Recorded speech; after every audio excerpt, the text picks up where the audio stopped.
Dark Therapists and What to Watch Out For. This is Radical Self-Respect with Jared Mello. I do coaching for people that have been struggling with relationships. Maybe you've had a woman that's been borderline in your life or narcissistic, and the same applies for women too, if you had a borderline or narcissistic man. But I help people with that. I help people with goal setting and their career choices. I also help them with their mindset, and I also help people develop supplement routines that could really work for them. These are all things I have personal experience with, so I feel like I'm a good candidate to help people in those areas. I've been there. Not to mention I have a lot of education in the subject. But this kind of leads us right into today's topic on dark therapists.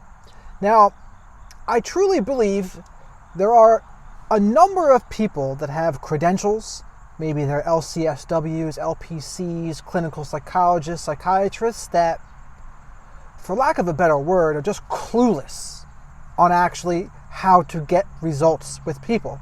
They can be clueless. Now, of course, that's not all therapists and counselors and practitioners, etc., but it can certainly be a portion of them.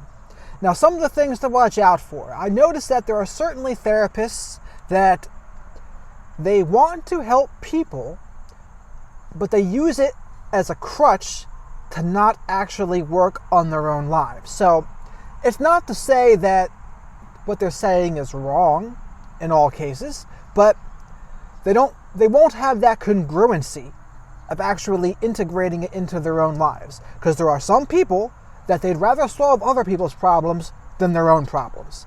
After all, it's always hardest of all to actually address our own problems, and I think there are certainly people that gravitate to the therapists, to be therapists or addiction counselors, that's their goal, so they don't have to work on themselves. Here's another thing to watch out for with dark therapists.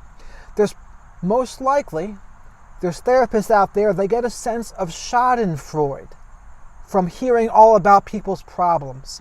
It probably makes their lives feel a little better in comparison. Oh, listen to this person here telling me all of these terrible things. Makes them feel better about themselves. So they get a little schadenfreude from their clients' tales of woe.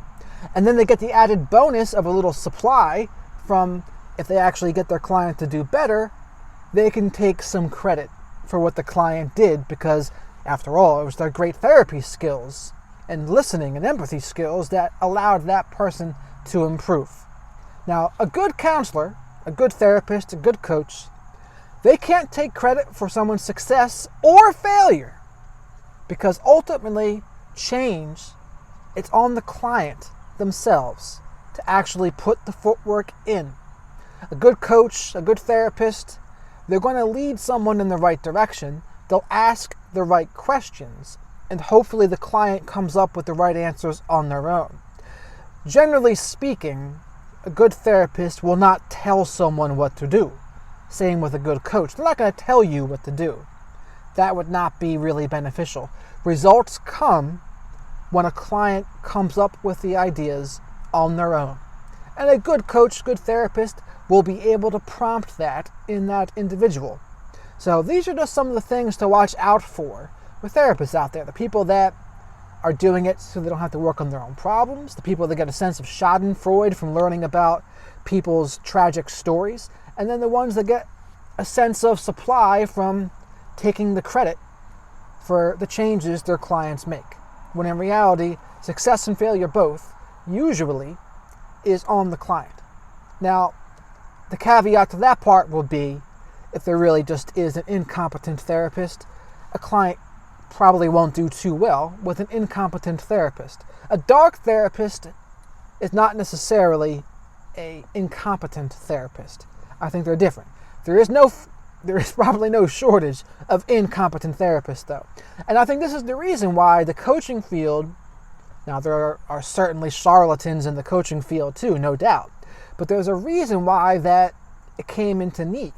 Now, partly it's because coaches wanted to become monetized to make another income or a full-time income in some cases, but I think there's a lot of people that weren't really well served by traditional therapy or clinical psychologists and psychiatrists. Like, that does help some people, but the way it is right now in the licensing and the universities, I think it is more geared towards women, honestly, and I think men are the ones that are not well served by the system the way it is now. Oftentimes men can be treated as if they were dysfunctional girls, as Rollo Tomasi would say, and I think a coach for a man can be life-changing if the client is willing to put in the footwork. I think this is also true. So a coach can do a lot of good things for people, especially men, because we are more results-oriented. We want to help people achieve goals. We want to help them to get what they want. And I think a lot of men could certainly use that in their lives. Now, not to say, in therapy, the difference between therapy generally and coaching is more about producing results and outcomes. Therapy is often about taking a look in the past, recognizing patterns, and trying to heal parts of ourselves that maybe the trauma that we've grown up with, etc. And I think they both have their part, and a good therapist can be absolutely amazing. But I think there's a lot of therapists that kind of slip through the cracks. They're able to do good school work, they're good test takers, but when it actually comes down to actually helping people, I think some of them can be clueless. And the criteria I mentioned before about the dark therapists, I think those are some of the things to watch out for. And of course, these are the same things to watch out for with coaches too. There's certainly those things in coaching as well, with the added problem of no regulations in the coaching field, people acting as charlatans, people gaslighting with toxic positivity. That's something that I see a lot in the coaching field too. Blaming someone's thoughts. Oh, it's just your thoughts that are the problem. If it wasn't for your thoughts, you'd be doing better. Now, sometimes that can be true, but I think oftentimes it's used as toxic positivity and gaslighting. And it takes a trained eye to kind of know the difference. But all of those things we have to watch out for too. But I wanted to mention this about the dark therapist because I think a lot of people give therapists, clinical psychologists, psychiatrists, just the benefit of the doubt without having to do any research just because of the licenses behind their name. And in my experience, just because someone has letters behind their name doesn't really mean much. I still need them to prove it to me. I'll look up their reviews, I'll look at the results previous clients have had with them. That's what's important to me. Letters don't mean much to me. Results are what mean everything to me. I help clients of mine get results. And the people that have come to me, I think that a lot of them, or I know a lot of them, have had great results. But again, if you've gotten this far, thank you for watching. Comment below on some of your experiences. If you've had any experiences with dark therapists, have any experiences with bad coaches, let us know in the comments section. Or maybe you've had experiences with a coach or counselor being toxically positive, which is really just gaslighting. But let us know in the comments section if you've experienced any of that stuff. I think it would really help others to learn from your experience. So again, thank you for watching. Please like the video if you did indeed like it, and subscribe to my channel if you haven't already. Thank you very much for watching.